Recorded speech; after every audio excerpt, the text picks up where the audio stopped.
तो बच्चों प्रश्नावली 13B का क्वेश्चन नंबर 3 में क्या कहा जा रहा है, किसी आयताकार हाल के फर्श का परिमाप जो है कितना मीटर है बाबू? है 250 यानी कि 250 मीटर है। और 10 रुपए प्रति वर्ग मीटर की दर से उस हाल के चारों दीवारों का क्या करवाया जाता है? पेंट करवाया जाता है, जिसके बाद कुल लागत जो लगती है वो 15,000 रुपए है। आपको क्या बताना है? उस आयताकार हाल के ऊंचाई कितनी होगी, यानी कि आपको h निकालना है। ठीक है ना? तो देखते हैं, मान लेते हैं हम बच्चों हमारे पास ये एक आयताकार हॉल है। क्या है? हॉल। आयताकार हॉल बनाइए कुछ ऐसे, फिर ऐसे। ठीक है ना? फिर ये करके दिखाओ, फिर ये करके दिखाओ, फिर ये करके दिखाओ। समझ में आ गया? उसके बाद ये करके दिखाओ, फिर ये करके दिखाओ, फिर ये करके दिखाओ और ये करके दिखाओ। ये बन गया बाबू क्या? एक आयताकार हॉल, डिब्बे के जैसा। ठीक है ना? इस आयताकार हॉल का जो फर्श है, इसका फर्श समझ रहे हैं ना? फर्श मतलब निचला तल, यही तो होगा कि नहीं होगा? इस आयताकार हॉल का जो फर्श है वो यही होगा। और इस फर्श का परिमाप दिया, परिमाप मतलब भुजाओं का योगफल। परिमाप का मतलब क्या? अगर इसकी लंबाई L है,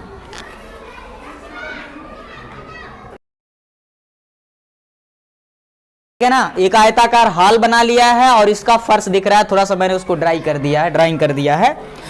अब इस आयताकार हॉल के जो लंबाई है मान लिया जाए उसको L है, और इसकी चौड़ाई जो है उसको मान लेते हैं B है, और इसकी ऊंचाई जो है वो मान लेते हैं H। ठीक है ना? इतनी बात समझ में आया? अच्छा, अब इसके बाद आपसे कहा गया है ये जो आयताकार हॉल है इसके फर्श का परिमाप, ठीक है ना? फर्श का परिमाप 250 मीटर है। तो मैं लिखता हूं आयताकार फर्श का परिमाप होता है बाबू। क्या परिमाप होता है? ये जो आयताकार फर्श है ना, इसमें सिर्फ लंबाई और चौड़ाई है। अगर सामने वाला L तो पीछे वाला भी L, दाएं वाला B तो बाएं वाला भी B। और परिमाप होता है किसी आयत, वर्ग, चतुर्भुज या त्रिभुज का परिमाप होता है उसकी भुजाओं का योगफल। उसकी भुजाओं का, तो भुजाओं की लंबाई, जैसे जिस फर्श पे आप लोग बैठे हुए हैं, इसकी लंबाई और इसकी चौड़ाई, इसकी दोनों लंबाइयां और दोनों चौड़ाइयां टोटल आप जोड़ लीजिए, जो आएगा वो इस आयताकार फर्श का क्या कहलाएगा? परिमाप कहलाएगा। क्या कहलाएगा बाबू? परिमाप कहलाएगा। तो आयताकार फर्श का परिमाप 250 मीटर दिया है, और परिमाप होता है भुजाओं का योगफल। भुजाओं का योगफल। और इस परिमाप को अगर हम जोड़ें तो L प्लस L होगा 2L, B प्लस B होगा 2B, और 2 अगर कॉमन लेंगे तो कोष्ठक में L प्लस B। और इसको याद भी रखिएगा कि आयत का परिमाप होता है 2 कोष्ठक में लंबाई प्लस चौड़ाई, है ना? बराबर दिया है 250। ठीक है ना बाबू? 2 को पक्षांतर कर दीजिए तो L प्लस B बराबर मिल जाएगा 250। ये 2 आ जाएगा बटे में 2। ठीक है ना? अब इसको काट दीजिए, कट जाएगा। बोलो, कै दूना 250, 125 दूना 200, यानी कि लंबाई L प्लस चौड़ाई B, यानी लंबाई प्लस चौड़ाई बराबर आ जाएगा 125 मीटर। क्या आ जाएगा लल्ला? 125 मीटर। इसको यहीं पर बंद रखो, ये काम की चीज है, आगे जरूरत पड़ने वाली है। ठीक है ना? अच्छा, अब देखो कह रहा है ये जो फर्श है, ये हॉल है, हॉल के चारों दीवारों, जैसे जिस हॉल में बैठे हैं आप लोग, चारों फलक को हमने पार्श्व पृष्ठ कहा था कि नहीं कहा था? पार्श्व पृष्ठ, यानी चारों दीवारों को पेंटिंग करवाने में जो टोटल खर्चा आता है वो 15,000 रुपए आता है। कितना आता है? 15,000। ठीक है ना? अब सोचो, कहूं कि 15 रुपया प्रति किलोग्राम की दर से, की रेट से, 15 रुपए प्रति किलोग्राम की रेट आपको आलू का दाम बताया जाए, और आपसे कहा जाए कि 150 रुपए में कितना आलू मिलेगा। सोचो, 15 रुपए प्रति किलोग्राम आलू की कीमत है। 150 रुपए में कितना आलू मिलेगा? बोलो। 150 रुपए में मिलने वाले आलू की मात्रा कैसे निकालेंगे? 150 रुपए और बटे 1 किलो आलू का दाम, तो 15 दहाई। समझ गए कि नहीं समझ गए? यानी कि 10 किलो आलू, 10 किलोग्राम आलू आपको मिलेगा। इतनी बात समझ में आया? ऐसे ही आपका ये क्वेश्चन है कि 1 वर्ग मीटर का खर्चा 10, 1 वर्ग मीटर पृष्ठ क्षेत्रफल का खर्चा 10 रुपए आता है, कुल खर्चा बता दे रहा है 15,000 रुपए है। तो बताइए चारों दीवारों का पृष्ठीय क्षेत्रफल कितना होगा? तो यहां पर लिखता हूं मैं, चारों दीवारों का पृष्ठीय क्षेत्रफल, जो कि कैसे निकालेंगे? कुल खर्च और बटे में क्या? प्रति वर्ग मीटर का खर्च, प्रति वर्ग मीटर का खर्च।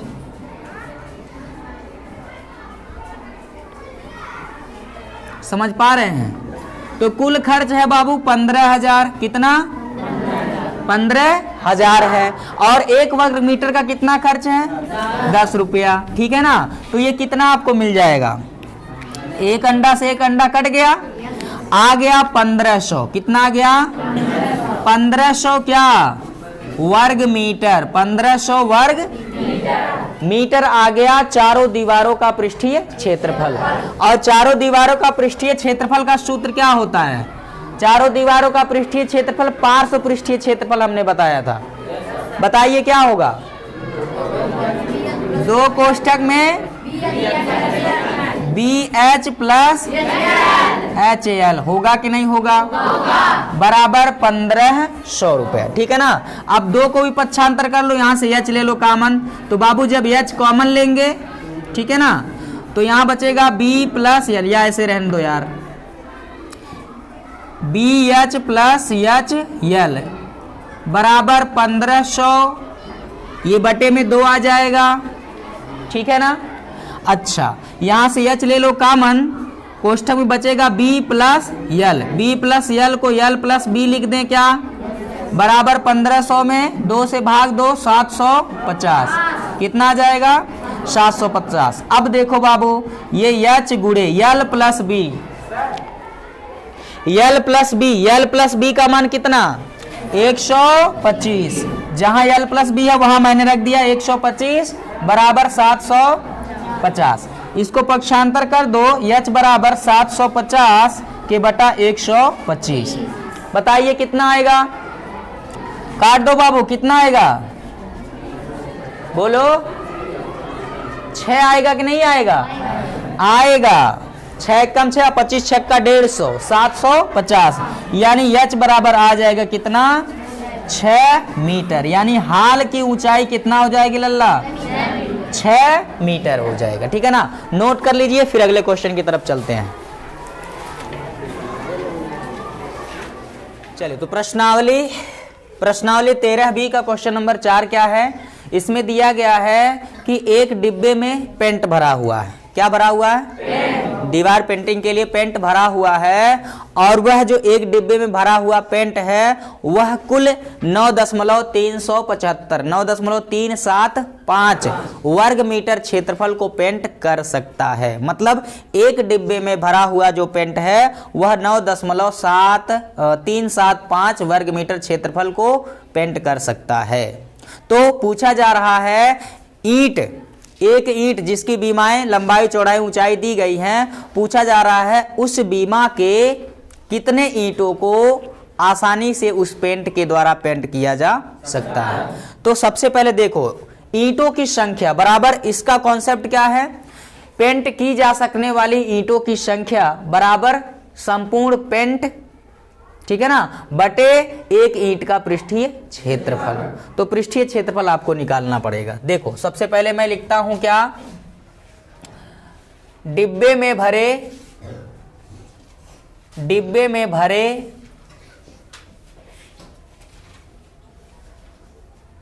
पेंट द्वारा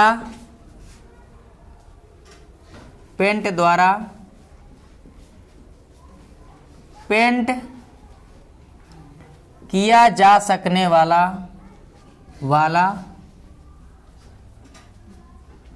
कुल क्षेत्र कितना है? 9.375 वर्ग मीटर। और वर्ग मीटर बाबू ये आयतन का मात्रक तो होता नहीं है, ये पृष्ठीय क्षेत्रफल का मात्रक होता है। तो अब देखिए, अब एक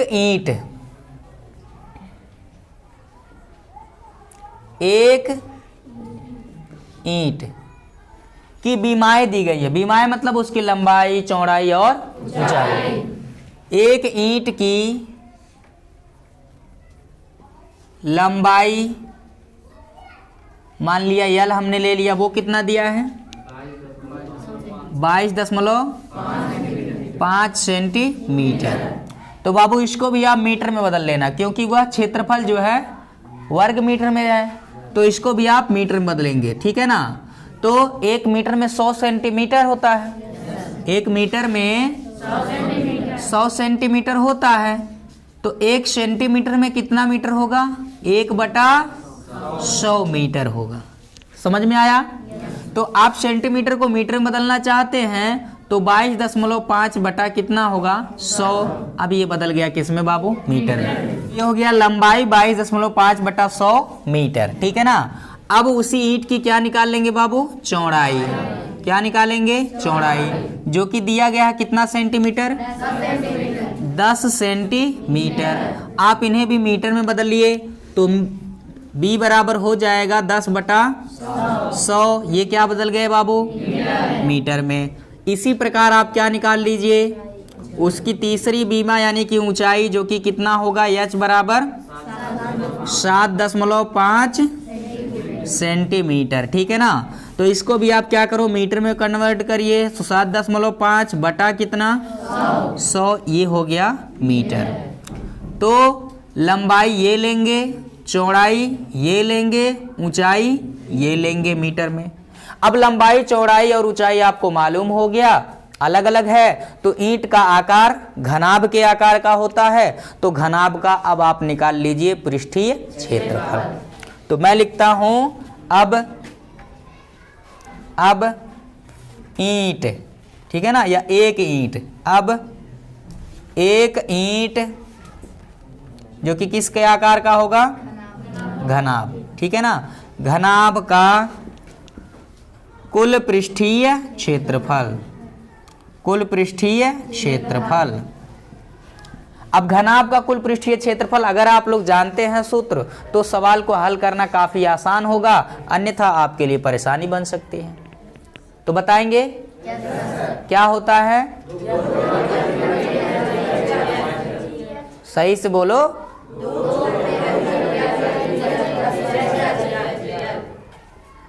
दो कोष्ठक में LB प्लस BH प्लस, यही ना होता है? ठीक है ना। तो अब मानों को रख लीजिए। 2 LB, L मतलब लंबाई है ईंट की, कितना है? 22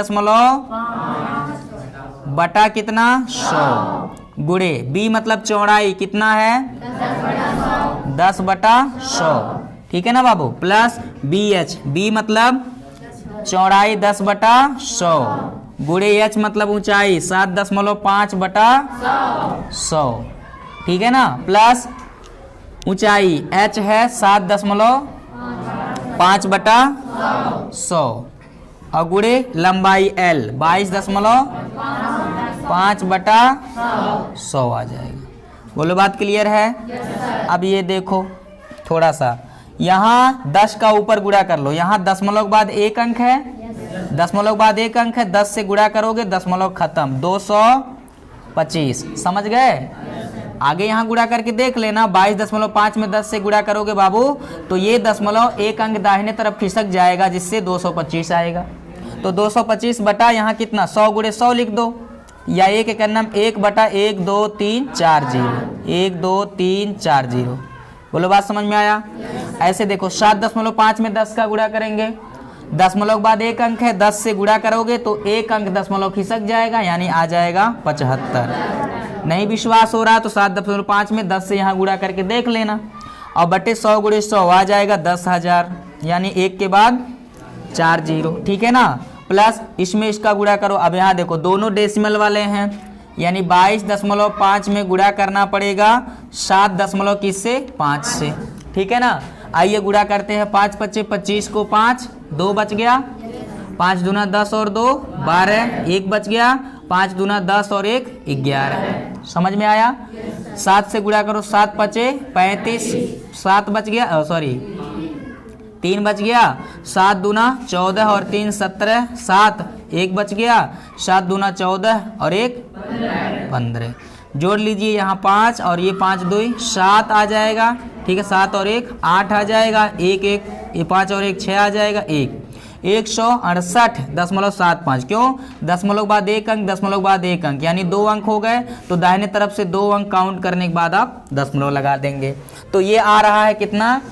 168.75 और बटे 100 गुणे 100 10,000। बोलो बात समझ में आया कि नहीं आया। अब बाबू सभी में से इतना इतना इतना आप चाहो तो कॉमन ले लो, ठीक है ना। तो ये आ जाएगा 2 बटा बटे में ये 10,000 हैं तो सभी के हरों में से 10,000 ले लीजिए कॉमन। जब कॉमन ले लेंगे तो यहाँ क्या बचेगा? सिर्फ 225 और प्लस 75 प्लस 168.75, ठीक है ना। तो ये आ जाएगा 2 बटा 10,000। इसको जोड़ लीजिए, जोड़ना आता है ना। चलो यहाँ जोड़ के दिखा देते हैं। 225 में जोड़ेंगे 75, ठीक है ना। अब इसमें देखो बेटा ये दशमलव वाले संख्याएं नहीं है, दशमलव आप चाहो तो लगा सकते हैं इकाई अंक के बिल्कुल दाहिने तरफ, और उसके बाद आप शून्य भी बढ़ा सकते हैं। क्या बढ़ा सकते हैं? शून्य भी, क्योंकि दशमलव वाली संख्या को जोड़ने या घटाने के लिए दशमलव के नीचे दशमलव होना चाहिए। इसमें दशमलव है, इन दोनों में नहीं है, तो जिसमें नहीं है उसमें मैंने बिल्कुल इकाई अंक के दाहिने तरफ दशमलव हम लगा सकते हैं, ठीक है ना। और बाकी 168.5, तो दशमलव के नीचे दशमलव हो गया, दाहिने तरफ है 75 और बाएं तरफ है 168। जोड़ लीजिए, जोड़ना है ना। 005 आएगा 5, 7 0 0 7 दशमलव, ठीक है ना। 5 5 10 और 8 18 को 1 बच गया, ठीक है ना। और 7 2 9 और 9 6 15 और 1 16, ठीक है ना। फिर 1 बच गया, 2 और 1 3, 3 और 1 4, तो ये आ गया 468.75। तो ये सबको जब जोड़ेंगे तो यहाँ गुणा है ना, इन सबको जोड़ेंगे तो एक संख्या बन गई 468.75। बोलो बात क्लियर है। अच्छा, अब यहाँ नीचे नहीं दिखेगा आप लोग को, तो यहाँ मैं लिखता हूँ, समझना थोड़ा सा बराबर। अब देखो ये जो 2 आ रहा बेटा, 2 का यहाँ ऊपर वाली संख्या में गुणा कर लेते हैं पहले। 2 5 10 को 0, ठीक है ना। और 2 7 14 और 1 15 आ जाएगा, ठीक है ना। 2 8 16 और 1 17 आ जाएगा। और 2 6 12 और 1 13 आ जाएगा। फिर 2 चौके 8 और 1 9 आ जाएगा। कितना आ जाएगा? 9। यही ना आएगा। 468.75 में 2 का गुणा करने पर उतना आया, लेकिन इसमें 2 अंक के बाद दशमलव है, तो दाहिने तरफ से 2 अंक गिनने के बाद हम दशमलव लगा लेंगे। 1 अंक 2 अंक, यहाँ दशमलव लगेगा। बोलो बात समझ में। अब बटे में ये तो है ही है। क्लियर हुआ कि नहीं हुआ। अब बाबू देखिए, भाग करेंगे इस वाली संख्या में, अगर इससे हम भाग करेंगे ना, तो नीचे जितना 0 है, 1 के बाद जितना 0 है, ऊपर वाली संख्या में 0 उतने ही दाहिने ओर आप खिसका के लगाएंगे। यानी कि यहाँ पर 1 2 3 4 है, तो इस दशमलव को 4 अंक आप बाएं तरफ खिसकाइए, तो 1 अंक 2 अंक 3 ही हुआ, चौथा कहाँ से आएगा? चौथा यहाँ 0 लगाओ, ठीक है ना। तो ये अभी मैं यहाँ न लिख करके मैं नीचे लिख देता हूँ। देखो ये होगा 9 3 7 5 0, दशमलव को 3 अंक खिसकाएंगे, तो यहाँ 7 के बाद है 1 अंक 2 अंक 3 अंक। अब ये देखो 4 अंक यहाँ पर आ जाएगा, यानी 0.0937 इतना होगा क्या? वर्ग मीटर।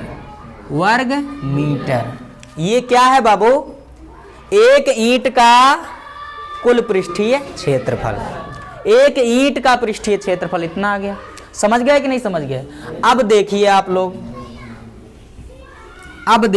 लोग, आपको निकालना है कि अगर एक डिब्बे में भरा हुआ पेंट 9.375 वर्ग मीटर को पेंट कर सकता है, तो इतना वर्ग मीटर पृष्ठीय क्षेत्रफल वाले कितने ईंट को एक डिब्बे में भरे हुए पेंट के द्वारा पेंट किया जा सकता है।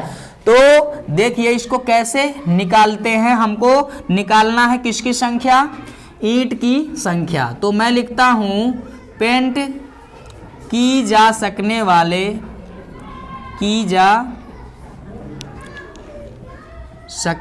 पेंट किए जा सकने वाले, ठीक है ना, पेंट की जा सकने वाली कुल ईंटों की संख्या, कुल ईंटों की संख्या, ठीक है ना, कुल ईंटों की संख्या। वहां आगे नहीं दिखेगा तो इधर से मैं लिखता हूं। देखिए कुल ईंटों की संख्या कैसे निकालेंगे बाबू? निकालेंगे हम लोग डिब्बे में भरा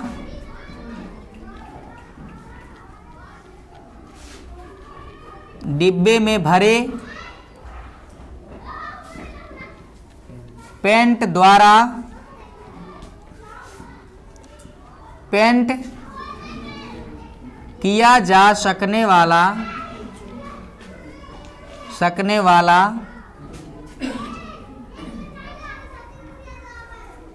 कुल क्षेत्रफल और बटे,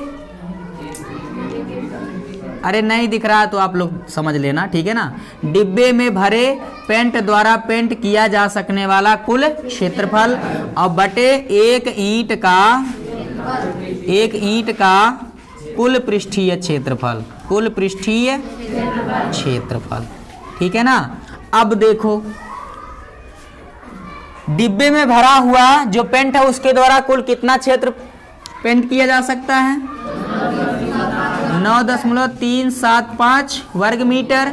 और एक ईंट का कुल पृष्ठीय क्षेत्रफल 0.09375। देखो ऊपर वाली संख्या नीचे वाली संख्या कुछ मैचिंग है, उसमें भी 5 3 7 9, इसमें भी 5 3 7 9 दिख रहा है कि नहीं? फर्क यहाँ है कि 9 के बाद यहाँ ऊपर दशमलव और यहाँ 9 के बाद दशमलव नहीं है। तो इस दशमलव को बाबू हम दाहिने तरफ खिसकाएंगे। और दाहिने तरफ कब खिसकेगा? जब हम 100 से, क्योंकि दशमलव के बाद एक अंक 2 अंक खिसकाना है, तो 100 से आप ऊपर गुणा कर दो और 100 से आप नीचे गुणा कर दो, ठीक है ना। ऊपर वाले को 9.375 गुणे 100 ऐसे ही रहने दो और 100 का जैसे ही इसमें गुणा करोगे ना तो ये 2 जीरो दशमलव को 2 अंक दाहिने तरफ खिसका देगा। तो दशमलव 1 अंक 2 अंक यानी कि आ जाएगा 9.375। अब ये 9.375 9.375 मर गए, क्या बचा? 100। क्या बचा? यानी ईंट की संख्या, किसकी संख्या? ईंट की कितनी संख्या होगी?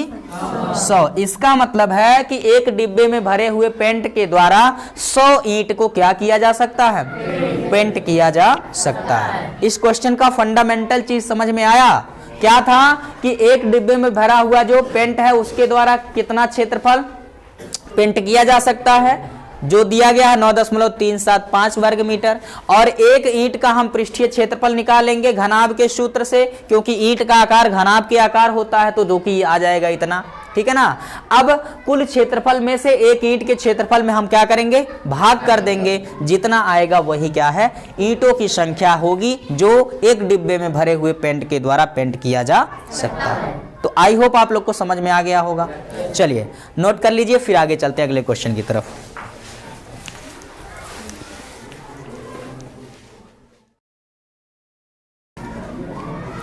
चलो बच्चों क्वेश्चन नंबर 12 देखते हैं, क्वेश्चन नंबर 5 देखते हैं।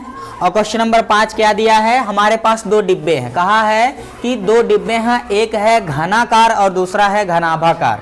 यानी एक की आकृति घनाभ के आकार का है, घन के आकार का है। ये मैंने एक मान लिया ये घन है और ये दूसरा क्या है बच्चों?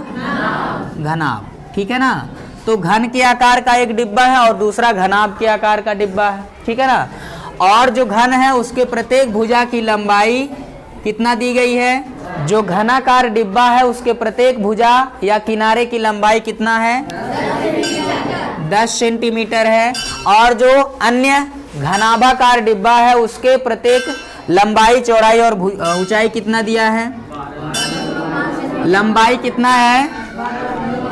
12.5 सेंटीमीटर दिया है। चौड़ाई क्या दिया है बाबू? 10 सेंटीमीटर। ऊंचाई क्या दिया है? 8 सेंटीमीटर। ठीक है ना। इसमें 2 क्वेश्चन किया गया है। पहला क्वेश्चन कि किसका पार्श्व पृष्ठीय क्षेत्रफल, पहला क्वेश्चन है किसका पार्श्व पृष्ठीय क्षेत्रफल अधिक होगा और कितना अधिक होगा। और दूसरा क्वेश्चन किया गया है किसका संपूर्ण पृष्ठीय क्षेत्रफल कम होगा और कितना कम होगा। यही ना क्वेश्चन है। तो आइए सबसे पहले हम दोनों घन और घनाभ दोनों डिब्बों का पार्श्व पृष्ठीय क्षेत्रफल निकालेंगे और उसके बाद कुल पृष्ठीय क्षेत्रफल निकालेंगे। याद रखना बच्चों, मैंने आप लोग को बताया था, आदित्य क्या कर रहे हो? जब भी हमने बताया था कि जब हमको बात करना हो पार्श्व पृष्ठीय क्षेत्रफल, तो पार्श्व पृष्ठीय क्षेत्रफल से हमारा तात्पर्य होता है साइड के जो फलक हैं उनका, साइड जैसे जिस कमरे में आप लोग बैठे हैं इसके साइड के यानी किनारे के चारों फलकों का जो क्षेत्रफल होगा वो पार्श्व पृष्ठीय क्षेत्रफल इस कमरे का कहलाएगा। और जब संपूर्ण पृष्ठीय क्षेत्रफल की बात की जाएगी तो साइड के चारों फलक, दाएं बाएं आगे पीछे और ऊपर नीचे यानी 6 फलकों का पृष्ठीय क्षेत्रफल जो होगा वह कुल पृष्ठीय क्षेत्रफल कहलाता है। ये बात क्लियर है सबको?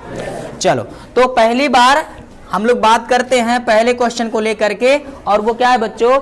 घनाभ का क्या पार्श्व पृष्ठीय क्षेत्रफल। तो मैं लिखता हूं घनाकार, क्या घनाकार डिब्बे है ना, क्या है? डिब्बे का पार्श्व पृष्ठीय क्षेत्रफल, पार्श्व पृष्ठीय क्षेत्रफल, पार्श्व पृष्ठीय क्षेत्रफल। घन का पार्श्व पृष्ठीय क्षेत्रफल क्या होता बाबू?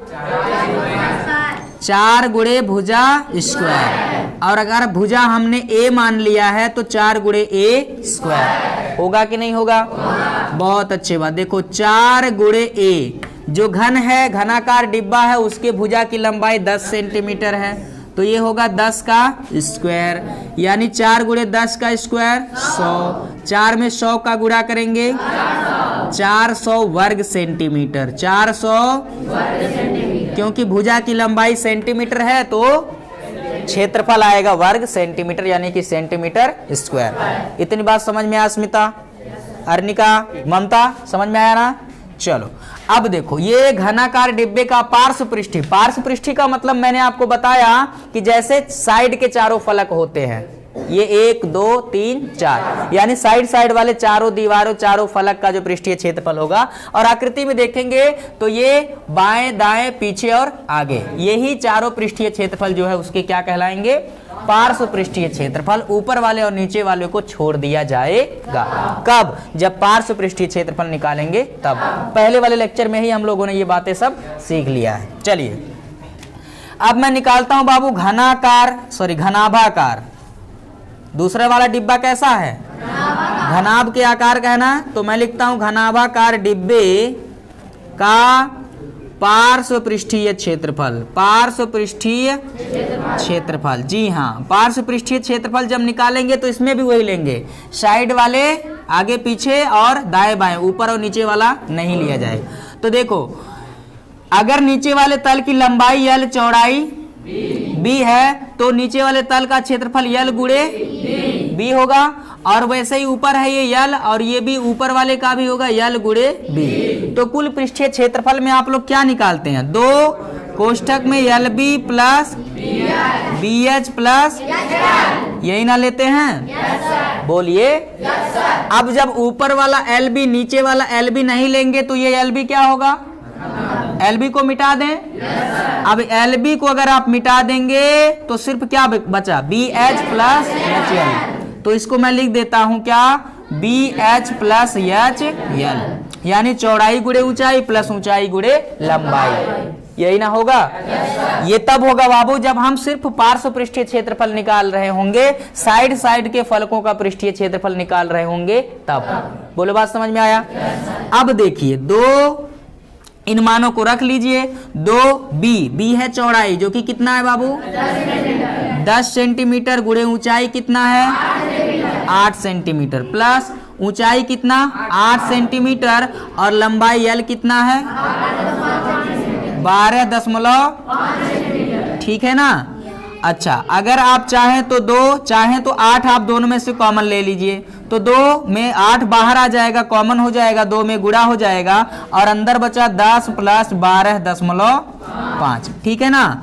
तो ये हो जाएगा, चाहो तो गुणा कर लो, 8 दूना 16 और ये 10 में जोड़ दीजिए 12.5। ठीक है ना? 12 10 होगा 22.5। बोलो बात क्लियर है? गुणा कर लीजिए, 16 5 80 को हासिल कितना? 8, 16 दूना 32 और 8 40 को कितना बचा? 16 दूना 32 और 4। समझ में आ गया? अब इसमें बाबू एक अंक के बाद दशमलव है, दाहिने तरफ से एक अंक के बाद दशमलव है, तो इसमें भी दाहिने तरफ से एक अंक के बाद दशमलव, यानी कि आया सिर्फ 360 वर्ग सेंटीमीटर। कितना आया? 360 वर्ग सेंटीमीटर। बोलो बात क्लियर है?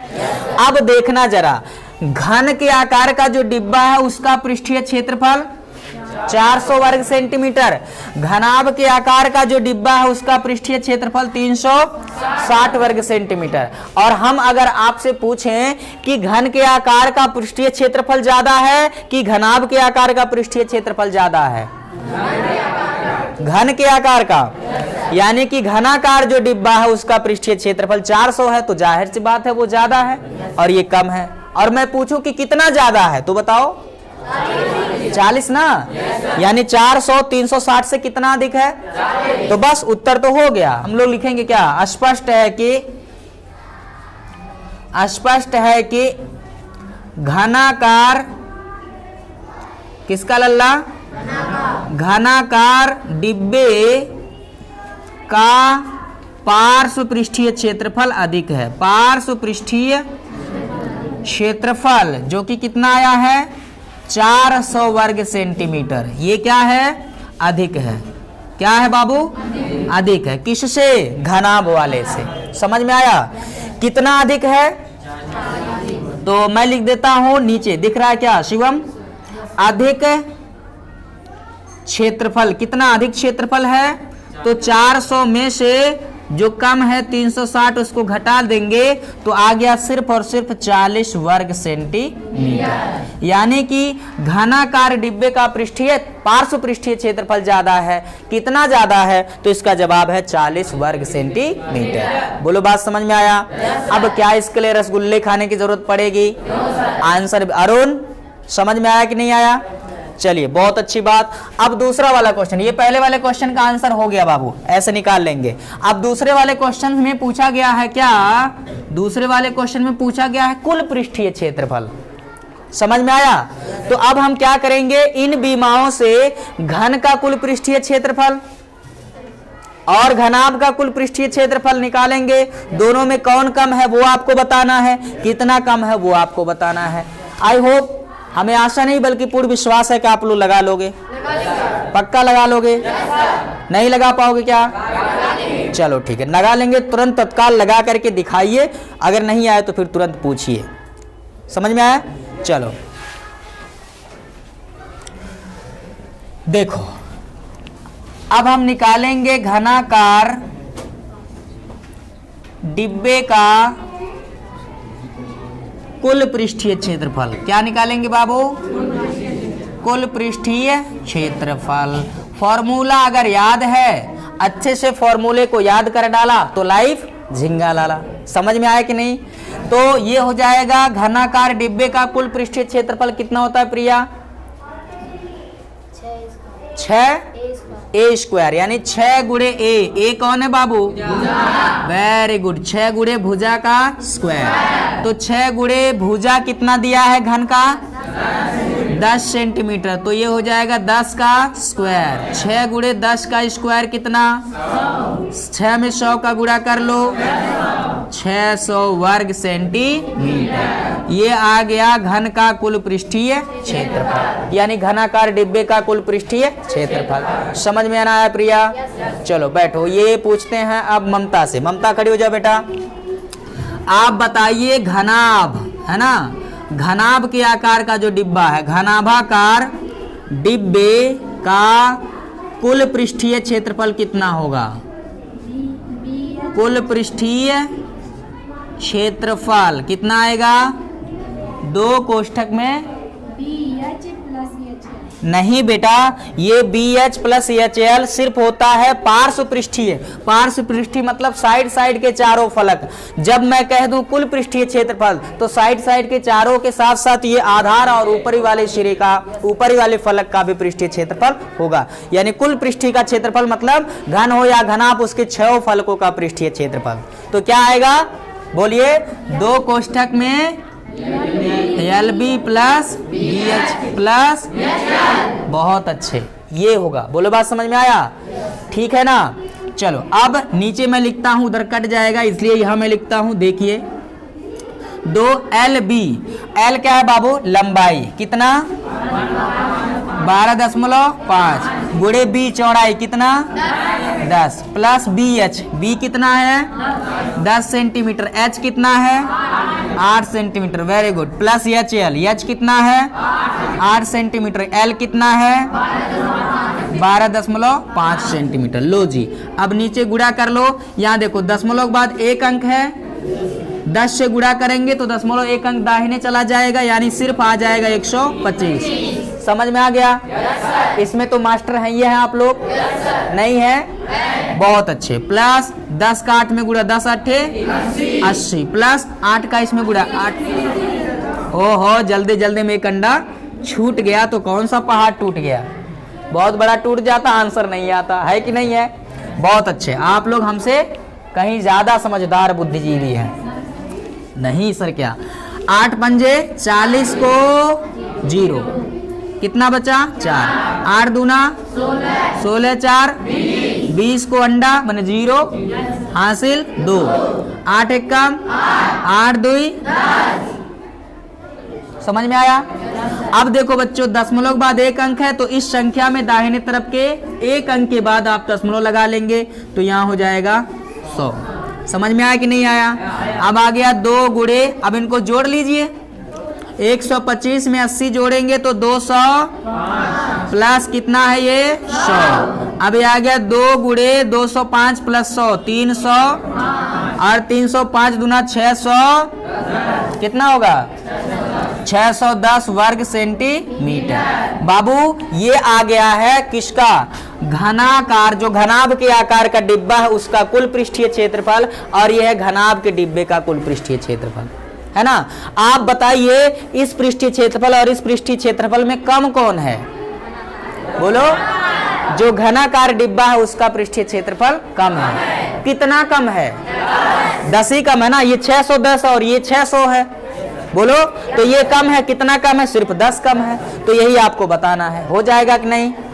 तो मैं बोल रहा हूं, अगर फॉर्मूले को अच्छे से ध्यान में आप सभी ने रख डाला तो लाइव झिंगा लाला। हर एक क्वेश्चन को बहुत लाजवाब लल्लन टाप तरीके से आप क्या कर सकते हो? हल कर सकते हो। तो फटाफट ले लीजिए स्क्रीनशॉट। अब हम चलते हैं आगे की तरफ। नोट कर लो।